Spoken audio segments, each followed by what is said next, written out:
Bom estar com vocês. Esse é o segundo round, viu? Estive aqui no culto das 8. E nós vamos ter um tempo de reflexão e de meditação. Eu gostaria de mencionar aqui alguns nomes para você, que você guardasse esses nomes para que você orasse por essas pessoas. Gostaria que você orasse pela Vilma, que é a esposa do pastor Newton, um dos nossos pastores, um dos pastores aqui da nossa equipe. Que você orasse também por uma outra Vilma, só que essa Vilma é a irmã da Meire. Meire é uma das psicólogas da nossa igreja, e a irmã dela já está internada na UTI com uma infecção há bastante tempo, e com o corpo muito debilitado, muito fragilizado. Então, lembre-se de orar por essas duas Vilmas, tá bom? E também o Henrique foi fazer um exame de rotina e descobriu uma cavidade no estômago, e nessa próxima semana agora ele vai continuar o tratamento. E talvez você que também conheça ou conhece alguém que está passando alguma luta, alguma dificuldade, lembre-se de orar por essa pessoa, abençoar a vida dela.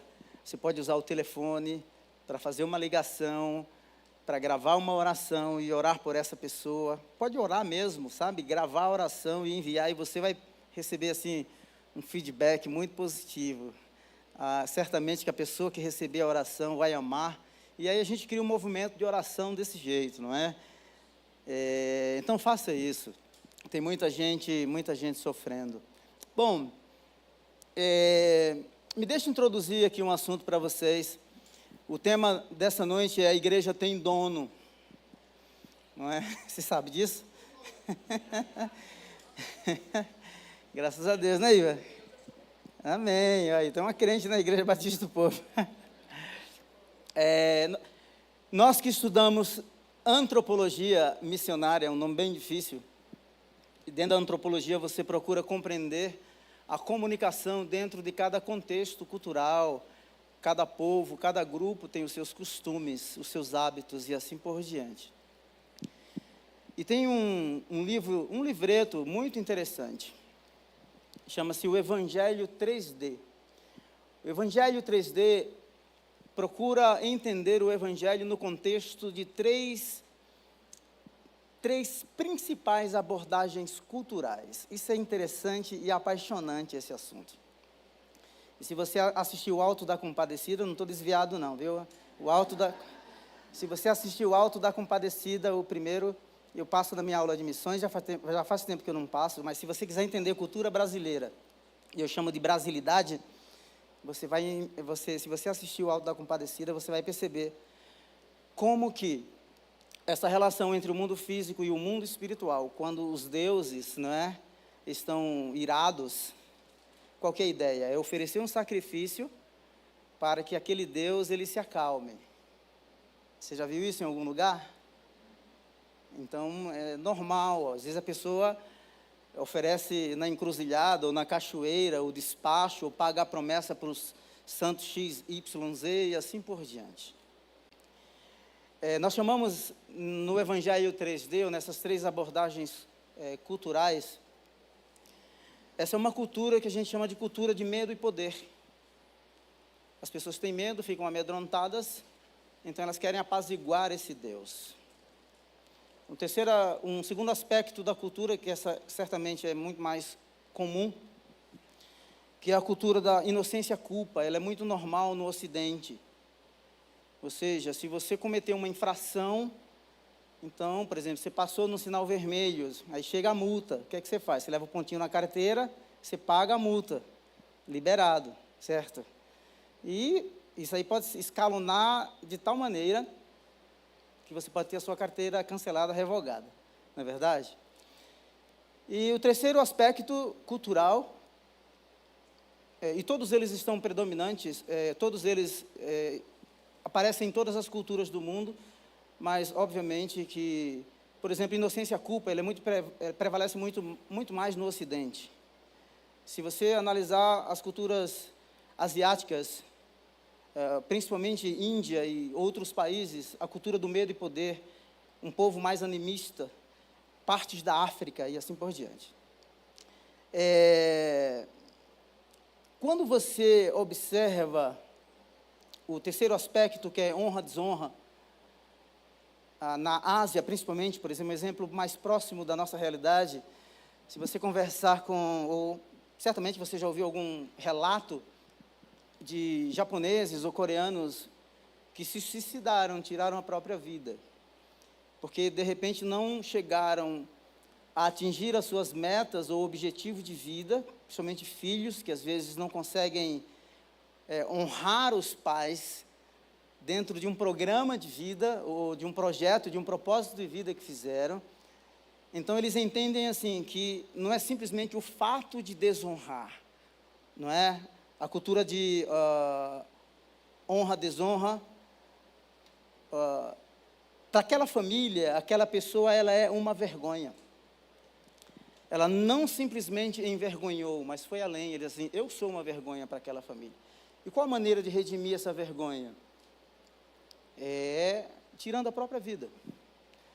Nós temos uma pessoa aqui, ele não vai entender, mas é um iraniano, que aceitou Jesus no Irã, então foi para, talvez se eu falar o nome dele, ele vai entender.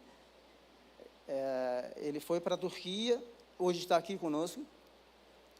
Então, pelo fato de ser um iraniano, onde é proibido se tornar um cristão, ele desonrou toda a família.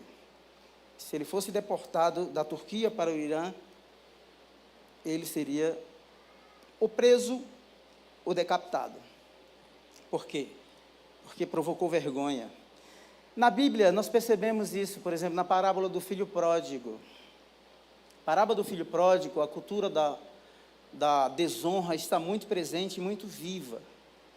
Por exemplo, quando o filho desonra o pai pedindo a sua riqueza, e ele vai para uma terra distante, quando ele retorna, tem um texto lá, um verso, que diz que o pai estava esperando o filho. O pai está esperando o filho, por quê? Porque se o filho fosse pego no meio do caminho pelos cidadãos daquela vila, ele podia tomar uma coça, ele podia ser morto. Então o pai está esperando o filho para que o filho não seja penalizado. Um outro aspecto dentro da mesma parábola é que o que é que o pai faz quando o filho retorna? Vocês lembram? O pai manda matar, olha o lado brasileiro da parábola aí. Pega um boi gordo, uma picanha boa e pá, churrasco, não é? E ele convida o quê? Ele convida toda a comunidade. Por quê? Porque o fato do filho ter desonrado o pai ficou desonrado, aquela família ficou desonrada em toda a comunidade. Então, uma forma de redimir a vergonha e a desonra foi reinserir ou convidar toda a comunidade para uma festa, dizendo assim, olha, esse filho estava morto e reviveu, ele estava perdido e ele foi achado. Hoje nós vamos falar, eu vou dar para vocês aqui o contexto teológico do tema, a igreja tem dono.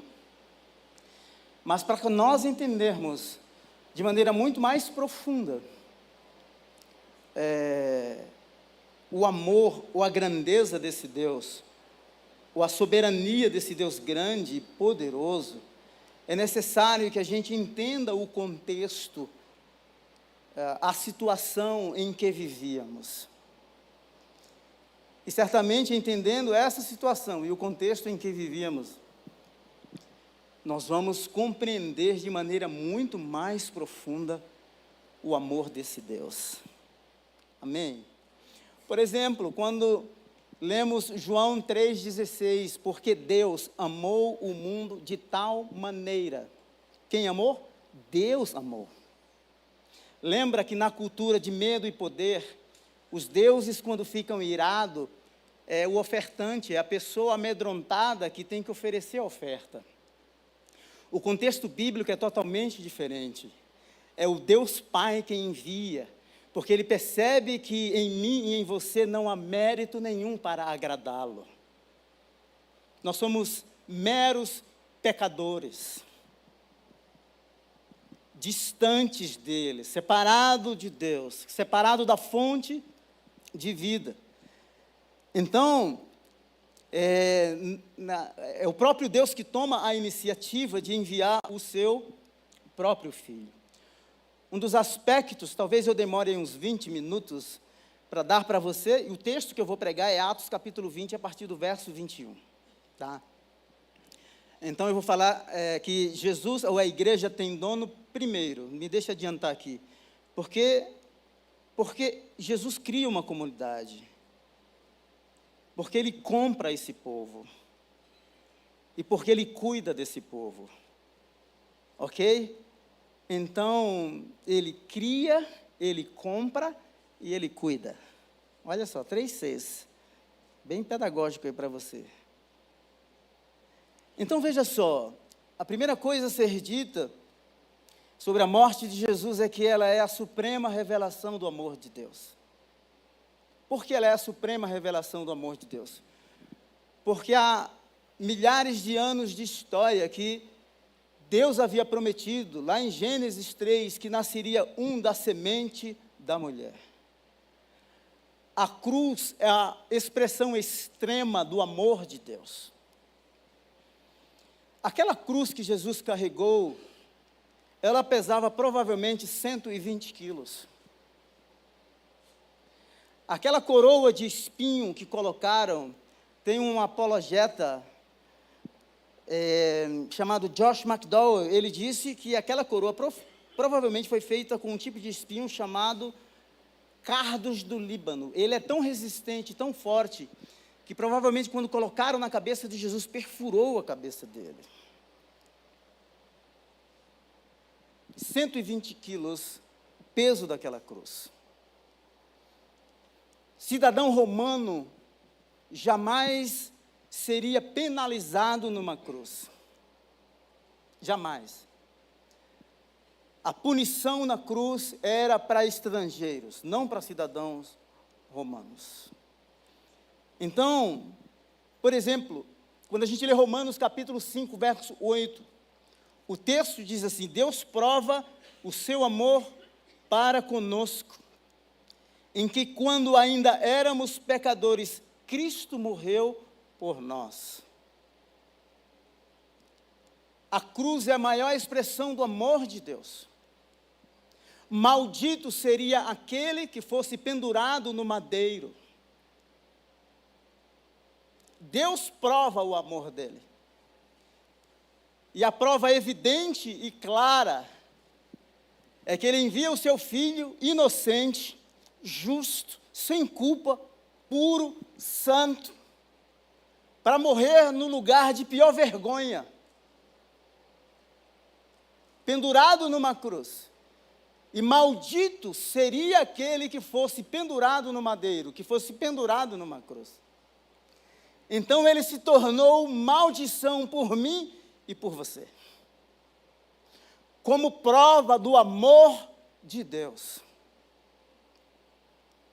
E sem hesitar, lembra no Getsemane o nível de estresse, o nível de pressão, sentindo a agonia da cruz. E ele diz: Pai, se possível for, passa de mim este cálice, todavia não seja feita a minha vontade, mas a tua vontade. Deus, ele não poupou o seu próprio filho, mas o entregou por nós, conforme Romanos 8:32. Veja que amor extravagante, que graça extravagante. Lembra da parábola do filho pródigo? O pai é desonrado, mas a graça do pai, ao olhar a campina, o seu filho poderia ser penalizado pelos cidadãos, mas o pai se interpõe e o protege, e o espera, e o aguarda. Graça, amor, proteção, provisão, presença, expectativa de que o pródigo voltará. Não há uma diferença. O apóstolo Paulo, quando fala sobre a teologia da cruz, ele não faz uma diferença entre o amor de Deus Pai e o amor de Cristo. Eles estão conjugados. De fato, o amor de Cristo é o amor de Deus e vice-versa. Paulo vai dizer: a vida que vivo, a vida que agora vivo na carne, vivo-a pela fé no Filho de Deus, que me amou e se entregou por mim. Não é tremendo isso? Então, se você quer entender por que a igreja tem dono, o primeiro contexto é entender a profundidade, a grandeza, a largura, a extensão do amor desse Deus que te alcançou. Amém, igreja? O segundo aspecto é, se você quer entender por que Cristo é o dono da igreja, você precisa entender o amor sacrificial de Jesus. O amor sacrificial de Cristo. Deus ofereceu Cristo como sacrifício para propiciação. Essa palavra propiciação, ela parece um tanto estranha. É Deus se tornando propício a nós. Lá no Antigo Testamento tinha um lugar que a gente chamava de Santo dos Santos. Tinha a Arca da Aliança.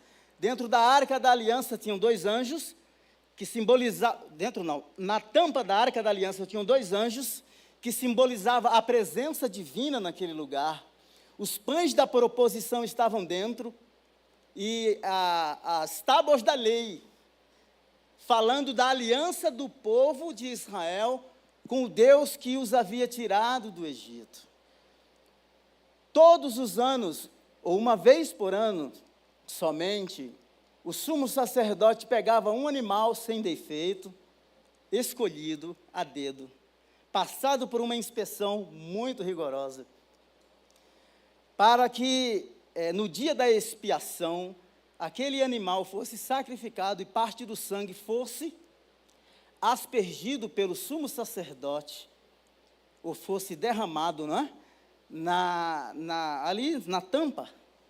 A palavra seria caporete, ou seja, é naquele lugar santo dos santos, para que você entenda, com os termos da aliança, que é as pedras da aliança, os mandamentos, que há um encontro entre Deus e o homem, representado na pessoa do sumo sacerdote.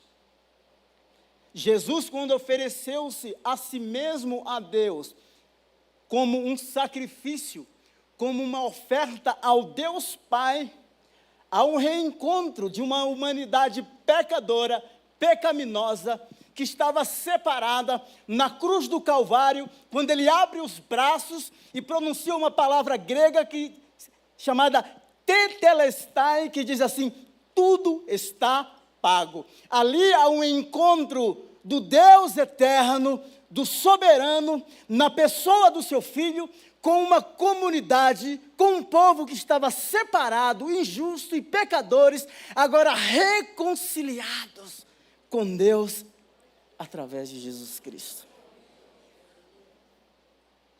Vocês estão conseguindo me entender? O negócio está tutanoso aí. Depois você pode ouvir novamente, vai ficar gravado, tá bom? Então veja só que interessante, Paulo vê a morte de Jesus como uma morte sacrificial. Isso aqui não é mero altruísmo, isso aqui não é boa obra. As nossas boas obras são vistas diante de Deus como trapo de imundícia. Obras ou boas obras não salvam. Boas obras feitas por crentes, elas podem, segundo Mateus capítulo 5, a partir do verso 13, os homens ou a humanidade ou pessoas podem ver as nossas boas obras e essas boas obras apontar para alguém mais sublime, grandioso e poderoso. Mas a salvação não vem pelas obras para que ninguém se glorie. Então, no aspecto da salvação, não há mérito humano.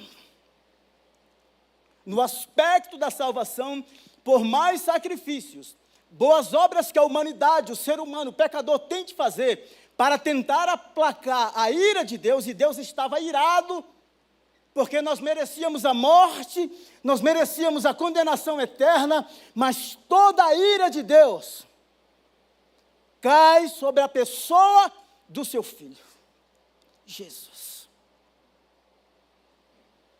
Sacrifício é o justo no lugar do pecador. é o santo no lugar do pecador. O primeiro Adão pecou, lembra lá no Éden? E por meio do seu pecado, a morte entrou no mundo. Se você ler Romanos capítulo 5, e a morte passou a todos os homens. Está lá agora na cruz do Calvário o segundo Adão, sem pecado, puro e santo. E por meio de um único ato de justiça, a salvação, a eternidade e a justificação foi passada também a todos os homens. A igreja tem dono. Você tem um big boss.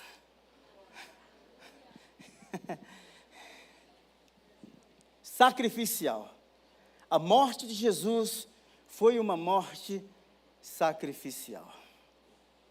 E vivam em amor, como também Cristo nos amou e se entregou por nós como oferta e sacrifício de aroma agradável a Deus. Jesus se ofereceu ao Deus Pai em nosso lugar. Aquela condenação era para mim e para você. E ninguém jamais poderia nos fazer escapar da ira divina. Todas as coisas estão patentes ou são visíveis diante de Deus. Ele vê absolutamente tudo. Ele sabe. Ele conhece. Nem palavras chegam aos nossos lábios e Ele já sabe. Ele conhece o teu deitar e o teu levantar. Ele conhece a totalidade da sua vida. Então veja que postura Jesus toma de nos substituir na cruz do Calvário. E é na cruz que toda a sentença de condenação, toda a cédula de dívida que era contra nós, ela é rasgada. E Paulo vai dizer em Romanos capítulo 8, que ninguém mais pode te condenar, porque é Ele que te justifica. Nada mais pode te separar do amor de Deus. Absolutamente nada. Então veja que coisa maravilhosa. O terceiro aspecto é a morte substitutiva. 2 Coríntios 5, 21. Deus o tornou pecado por nós, aquele que não tinha pecado,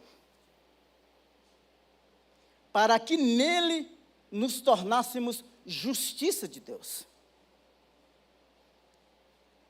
Você consegue entender isso aqui? Toda a justiça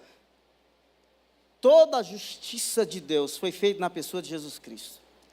Aquele que não tinha pecado, nele, toda a carga, toda a pecaminosidade humana, os pecados do Antigo Testamento, os pecados do primeiro século, os pecados futuros, do ponto de vista da cruz, todo o preço já foi pago. Eu citei no culto das 8, hoje nós somos cerca de 2 bilhões de crentes ao redor do mundo, e eu vou dizer quase 2 bilhões de muçulmanos no mundo. O Alcorão menciona 24 profetas, pelo menos, embora eles dizem que exista em toda a história da humanidade cerca de 124 mil profetas. O Alcorão tem lá pelo menos 24 profetas mencionados. Desses 24 mencionados no Alcorão, 19 são bíblicos. Todos eles pecaram. Moisés, Abraão, Moisés pecou. Salomão pecou, José pecou, Jacó pecou. Maomé, o último selo dos profetas. O Alcorão menciona, e os hadiths, que é outra fonte do Islã, outra fonte autoritativa do Islã, diz assim que Maomé pediu perdão a Alá dos pecados que ele cometeu em oculto e em público.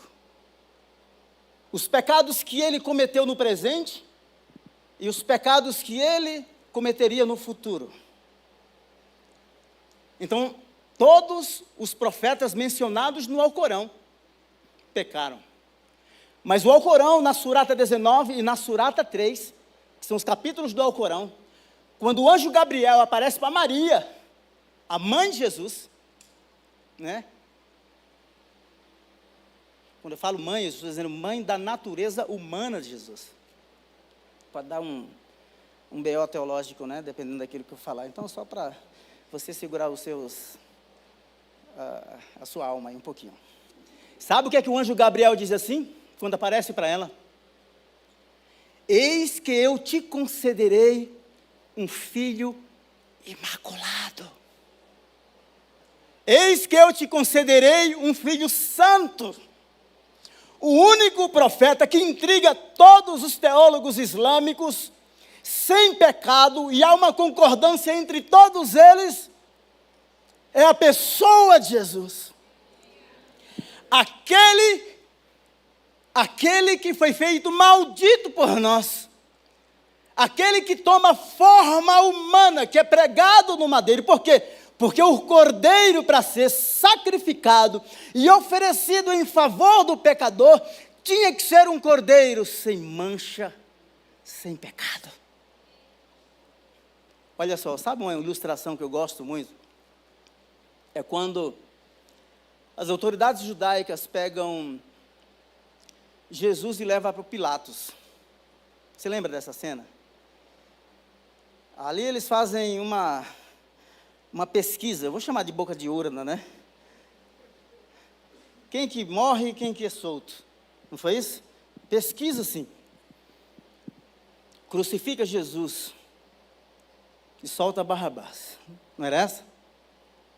Então levam para as autoridades romanas, principalmente Pilatos, para investigar se as acusações procediam. E as acusações eram, não, ele é um subversivo.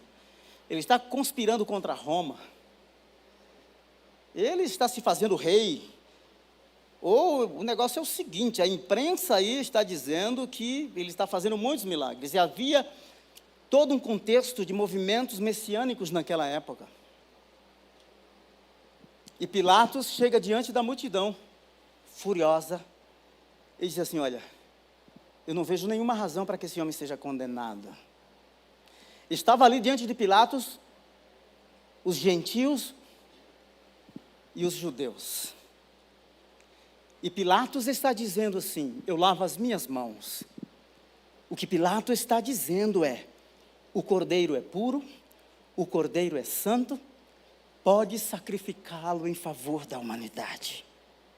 E a humanidade que está diante do cordeiro são judeus e gentios. Aquele que não conheceu o pecado, se fez pecado por nós, para que nele fôssemos feitos justiça de Deus. Amém? O caldo está engrossando, hein? Ele morreu por todos nós. 2 Coríntios 5,15.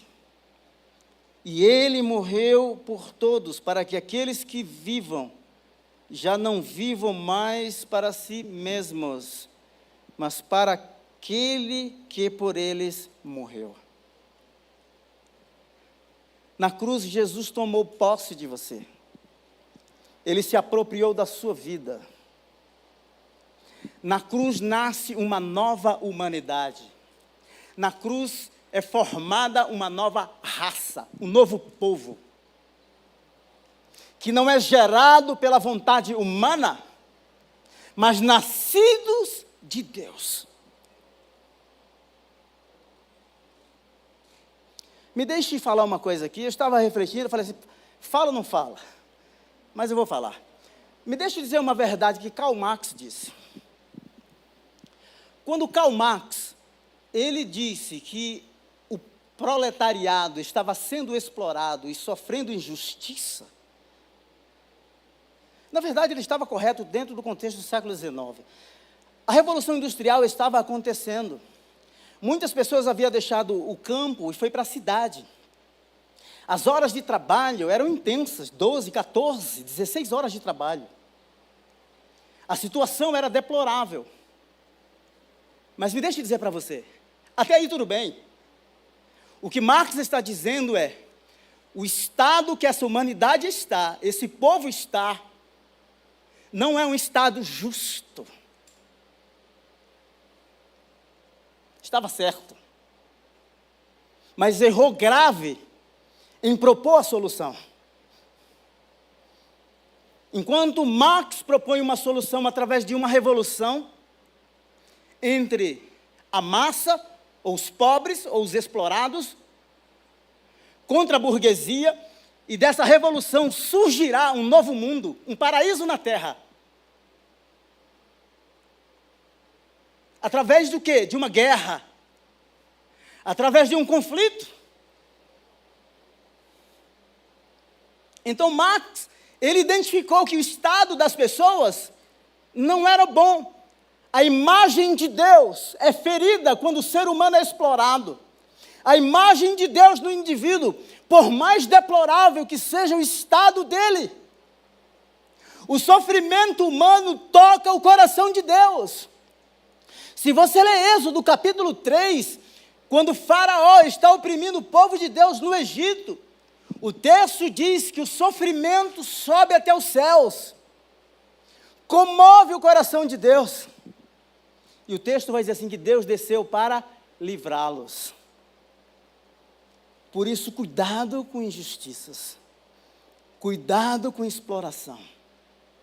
Agora, Marx propôs uma solução através da guerra, através de uma ditadura, através de uma revolução, através do sepultamento da burguesia. Agora surgiu um outro cara, chamado William Booth, mesmo século, Inglaterra, fundador do Exército da Salvação. Ele saía pelas ruas, buscando as pessoas, levava para uma casa, dava uma roupa de segunda mão, dava uma sopa, e depois apresentava o Evangelho. E aí foi criado o lema, século XIX, sopa, sabão, salvação. O Evangelho é a solução para os dilemas da vida humana, e não uma revolução social.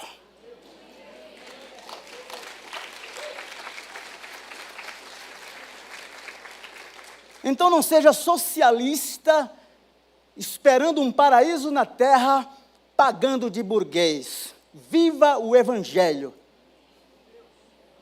Amém? Se quiserem me chamar de novo para pregar, chame. Se não quiser...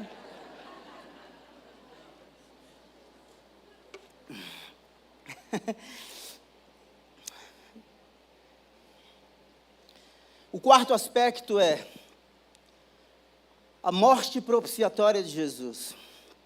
Romanos 3, 24. Sendo justificados gratuitamente por sua graça, por meio da redenção que é em Cristo Jesus. E no verso 25.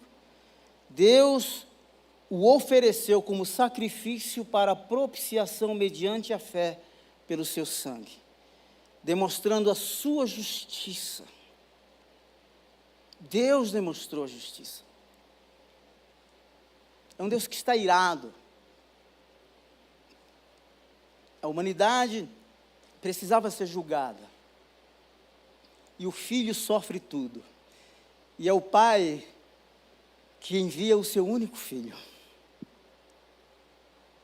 Você tem um dono. A igreja tem dono. Então tome cuidado com aquilo que você fala da igreja. Jesus tem ciúmes da sua noiva. Amém? Ele tem ciúmes de você.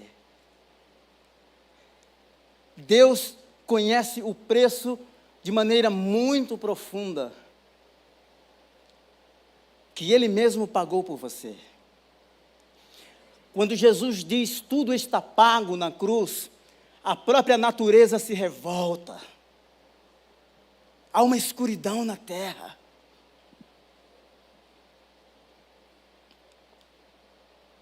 Que amor profundo. Por pessoas como eu e com você. Com todas as problemáticas que temos. Com todas as neuras que temos. Com todos os transtornos que temos. Com todas as doenças curáveis e incuráveis que temos. Ele nos sustenta. A mensagem da cruz é uma mensagem para todas as horas, para todas as circunstâncias. O mundo surtou. Donald Trump está mexendo com o globo terrestre. Mas me deixe dizer uma coisa para você. Existe um que reina sobre toda a terra. Ele está sentado num alto e sublime trono. É Ele quem estabelece reis e remove reis. É Ele quem estabelece reinos e remove reinos.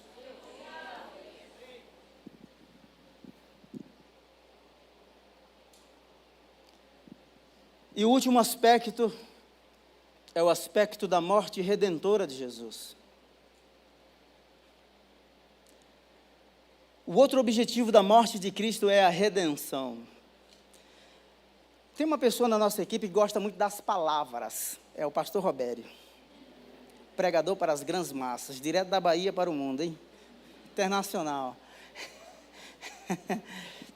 Se ele tivesse aqui, eu ia falar a palavra em grego, porque às vezes ele fica viajando, a gente fica pregando, ele fica lá. Eu ia citar a palavra em grego, porque ele faz assim na hora, assim. Ó. Aí preste atenção. Então veja só. Isso é expresso por 2 grupos de palavras, que eu não vou falar aqui para vocês. Mas o sentido de redenção é comprar ou adquirir. Você é criatura de Deus. Você foi criado. Você é feitura das mãos dele. Ele te criou. Então você emana dele. Você é obra dele. Amém? Mas sabe como que ele, depois que você se perdeu, nós nos perdemos? A palavra redenção significa que ele te comprou. Não bastou criar e se perder. Ele decidiu vir na cruz e nos comprar novamente. Você consegue entender? Nós éramos escravos, estranhos. Essa linguagem que Efésios 2 usa. Nós éramos inimigos de Deus. Deus estava reconciliando, o Deus Pai estava reconciliando com Ele mesmo o mundo através do seu Filho. Sem imputar a nós os nossos pecados. Pecado significa separação, maldição. Ele te comprou. Sangue. Ele deu a vida. Ele se entregou por nós a fim de nos remir, comprar de novo. De toda maldade e purificar para si mesmo um povo particularmente seu, dedicado à prática das boas obras. Marcos 10, 45. Pois nem mesmo o Filho do Homem veio para ser servido, mas para servir e dar a sua vida em resgate de muitos. Olha aqui para mim, você que é presbiteriano ou calvinista, certo? Que fala que a morte de Jesus, ela foi limitada somente para os eleitos. Spurgeon, que era um calvinista, é assim, irmãos, deixa eu explicar para vocês, senão vocês vão viajar na maionese. Certo? Muitos calvinistas, principalmente presbiterianos, eles dizem assim que o sacrifício de Jesus Cristo, eles chamam isso de expiação limitada. Expiação limitada é, Jesus morreu somente pelos eleitos que ele escolheu desde a fundação do mundo. Expiação ilimitada diz que Jesus morreu por todos. Spurgeon vai dizer assim, o príncipe dos pregadores, calvinista, de 4 pontos, ele vai dizer assim: se o apóstolo Paulo quisesse dizer que Jesus morreu somente pelos eleitos, o Espírito Santo teria dado a ele uma palavra que ele morreu somente pelos eleitos. Uma vez que o Espírito Santo disse que ele morreu por todos, todos significa todos. Gregos e baianos, paulistanos e baianos, nordestinos e sulistas, todos. Agora eu vou pregar, tá bom? Eu queria que você entendesse essa fundamentação teológica do tema, para que você entenda o valor que Deus atribuiu à sua vida. É isso que eu quero.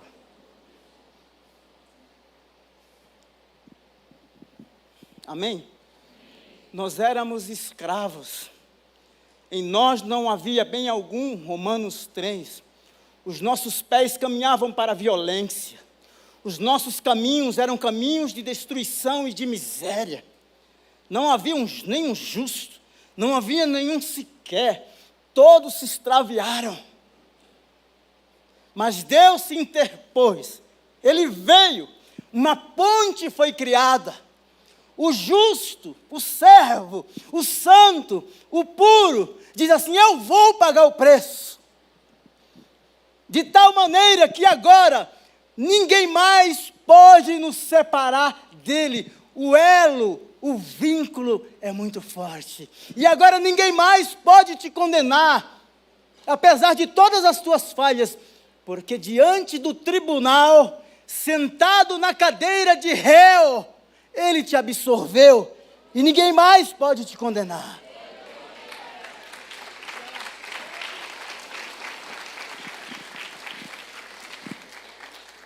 A igreja tem dono, por quê? Porque Jesus criou. Você é a criação dele.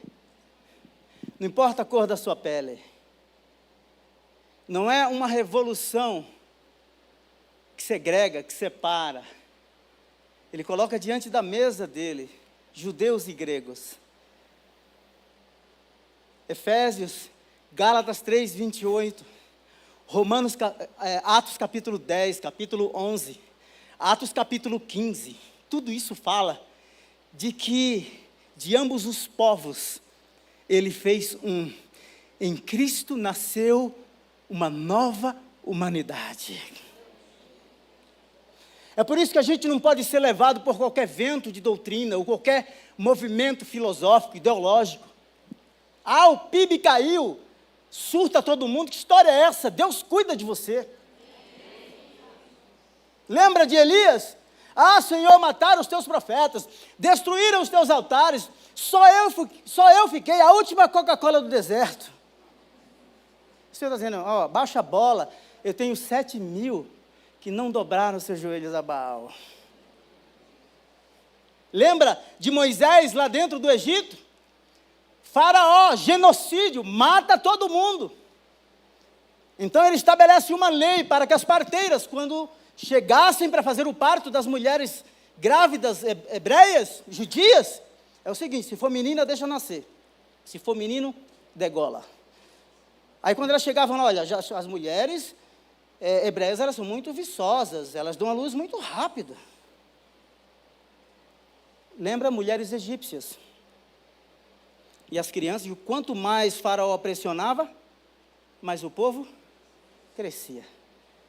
Lembre-se de uma coisa: a lógica humana é incompatível com o poder sobrenatural dos céus.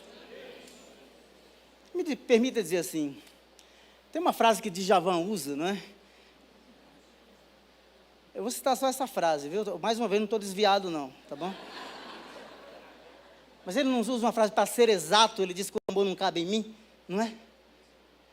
Às vezes a gente quer colocar Deus dentro da nossa exatidão. Ele extrapola a tua razão. Paulo diz assim, ó, lembrem-se quem vocês eram.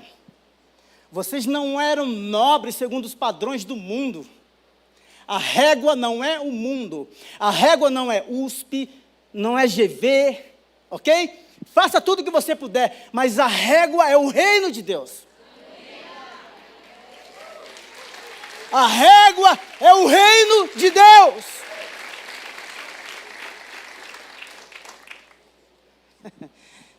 Ficando bravo, hein? Mas eu não vou pregar, né?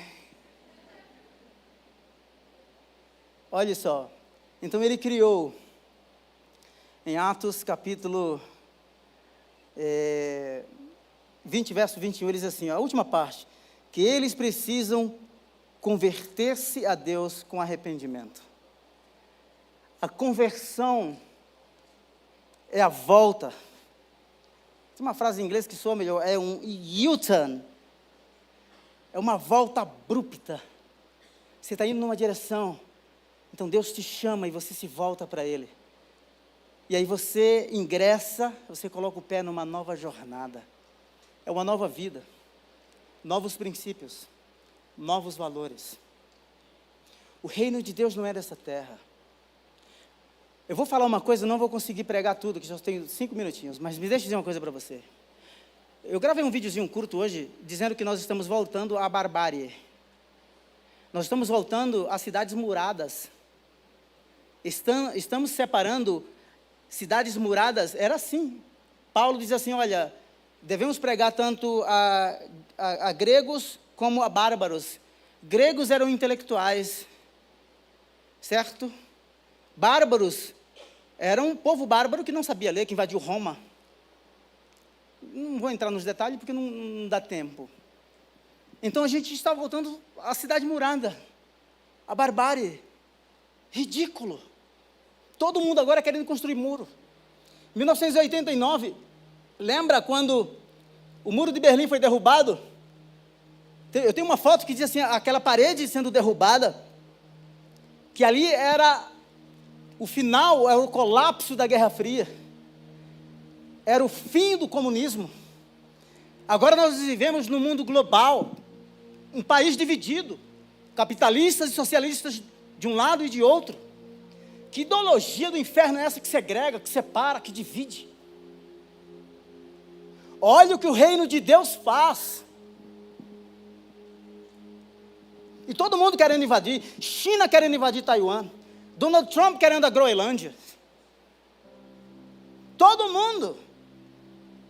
Putin, Crimeia, Ucrânia. E o mundo surtado. Eu sei que existia e existe uma teoria no ar para que a gente perca a nossa liberdade. Os Guinness, no livro A Carta Magna da Humanidade, ele diz assim, no dia que você perder a sua liberdade, nem rei e nem instituição te devolverá. Nós somos cidadãos do Brasil, mas acima de tudo, nós somos cidadãos do reino de Deus. Nascemos de novo. Nos convertemos e essa conversão trouxe a nossa regeneração. Jesus formou um povo no mundo dividido. Jesus, Ele comprou, Atos 20, 28.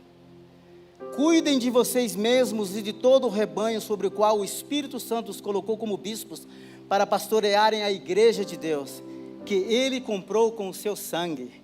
Ele é dono porque Ele criou por meio da conversão, mas Ele é dono porque Ele te comprou, vendido no mercado de escravos, caminhando para a morte, e Ele nos deu vida, e Ele tem prazer de te chamar pelo nome. Zaqueu, eu vou para a tua casa. Saulo, Saulo, por que você me persegue? Na agenda divina, você não é uma estatística. Você não é um número. Você é alguém que Deus te chama pelo nome. Se coloque em pé, por gentileza. Ô, glória, se tivesse um penteca, ia dar um glória, hein?